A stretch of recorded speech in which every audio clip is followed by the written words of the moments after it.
Delhi excise కేసులో ED విచారణకు Delhi CM Arvind Kejriwal డుమ్మా కొట్టారు. ఈడీ విచారణకు మరోసారి కేజ్రీవాల్ గైర్హాజరయ్యారు. ఈడీకి సహకరించేందుకు అరవింద్ కేజ్రీవాల్ సుముఖంగా ఉన్నారని ఆప్ పేర్కొంది. అయితే సమాన్ల వెనుక ఉద్దేశం ఆయన అరెస్టుకు వీలు కల్పించడమేనని ఆప్ వాదిస్తోంది.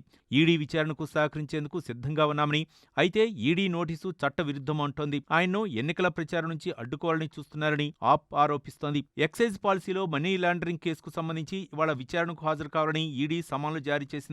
అంతకుముందు ఈడీ గతంలో నవంబర్ 2, డిసెంబర్ 21, 2023న కేజ్రీవాల్కు సమన్లు జారీ చేసింది. అయితే ఆయన 2 సందర్భాల్లోనూ ఫెడరల్ ఏజెన్సీ ముందు హాజరు కావడానికి నిరాకరించారు. ఓసారి ఎన్నికల ప్రచారం, మరోసారి శాసన ప్రక్రియను సాకుగా చూపించారన్న ఆరోపణలు వినిపిస్తున్నాయి. గత ఏడాది నవంబర్ 2, డిసెంబర్ 21 తేదీల్లో ఈడీ 2 సార్లు సమన్లు జారీ చేసినప్పటికీ ఫెడరల్ ఏజెన్సీ ముందు హాజరు కావడానికి సీఎం అరవింద్ కేజ్రీవాల్ నిరాకరించారు. రాజకీయ ప్రేరణతోనే తనకు మూడోసారి ఈడీ సమన్లు పంపించిందని అరవింద్ కేజ్రీవాల్ ఆరోపించారు.